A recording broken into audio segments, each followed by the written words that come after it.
The way that I have it scheduled right now, yes, it is block scheduling. That's how we get the credits in.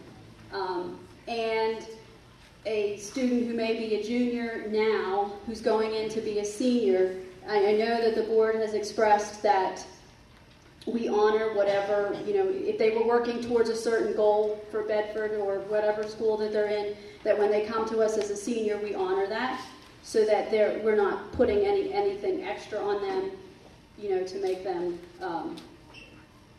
say, all of a sudden let's say, well, it's your senior year, you have to do this, this, and this. No, we're gonna make the transition as easy as possible for them. So, without looking at the credits and what your child has, I can't say for sure, but our goal, please remember that our goal is to bring the best opportunities to the students. That's just the goal. So what the decisions that we're going to make are going to be what is going to be best for the student. Now, of course, there's always the finance end of it is going to drive a lot of it too.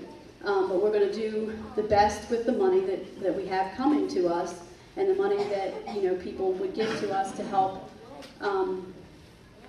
fund different programs and different opportunities. So again, this is another area where when the community steps up and helps out, we can offer more things.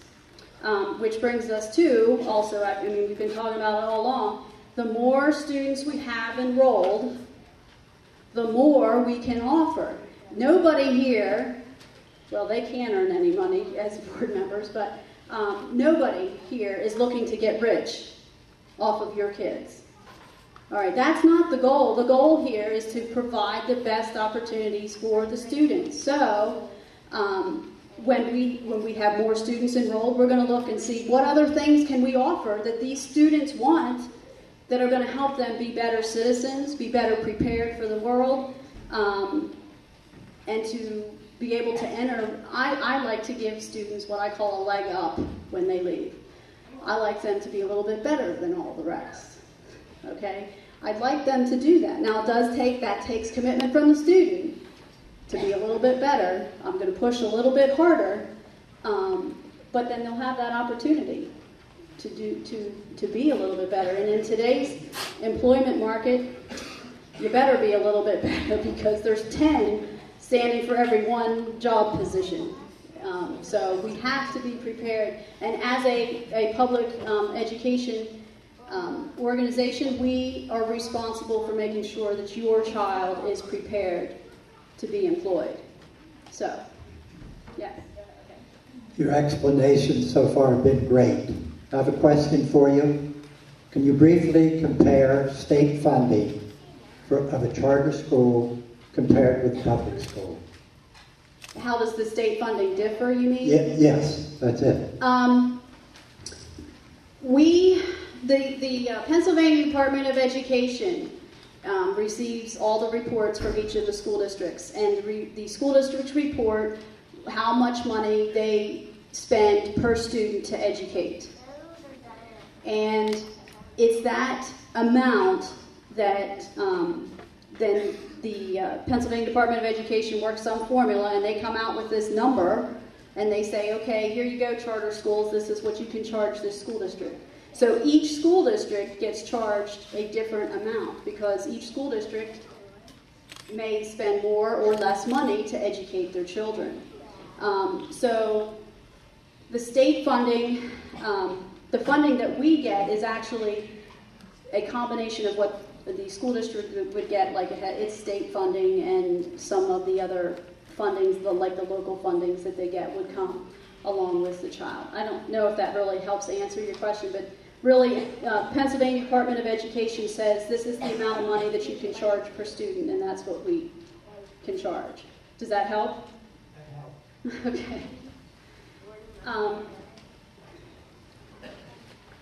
Now, I've been talking about how long it takes the community to make this run. What can you do? First of all, enroll your child, please. No, if you want good opportunities for all students in this community, then enroll your child and get your friends to enroll their children, because as I said before, the more children we have, the more we can offer them. Oh, I skipped right over the sports. They're just going to shoot me from behind. Oh, my goodness. Oh, Ron has another question. Yes. Are you going to be able to offer the seniors of next year's senior challenge? We will not. It will not be called Senior Challenge, but we want to run the same, not the same program, but a program that is similar to that, so that we. Another one of the goals is to, with the hands-on learning, is to also give them real-world experience. So we want to work with any of the businesses in Hyndman. We'd like to start there to see if people would participate, and then we'll move out into the surrounding areas to try to get positions for those students who wish to participate in that program. Okay. Sports, that's the big thing, and I can't believe I almost forgot that. Will we have sports? Will we have students? This board is committed to keeping the sports as long as there's students to participate in the sports. So, are we going to have wrestling? Well, you better get us some wrestlers. Are you going to have soccer? You better get us a soccer team. We can't have a soccer team without one. So, this is where the community again comes in. Do you want to have sports? Well, then you have to get us some sports players, whatever sport it is. Right now, we want to keep the same programs that they already have, and then we'll look at the enrollments and see who signs up for what. And the ones that don't have enough, you're either going to have to go out and recruit your own team, or we'll have to cut the program. The ones that have enough, we're going.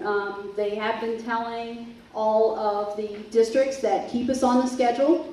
We want to participate next year. We are working on getting the District 5 approval and the PIAA approval and all that. We're working on that so that we're doing our part. Please do your part. That was one of the things when I came here and said, okay, what is it that you want here? And sports was a big thing, and I knew that would be. Because I've been here, I know how important sports is. And I don't have a problem with the sports as long as we keep the academics where they should be too. So I'm going to require that the students who participate in sports also make sure that their participation in their academics are where they should be too. But I think sports is a good teaches you a lot of lessons in teamwork, a lot of lessons in learning how to manage yourself when maybe somebody else is not so nice to you. So I think it's a good thing to have. And we want to keep it as long as you want to keep it. Okay, and you know how to keep it here, right? You have to enroll the students who are going to be participating in those things. Some other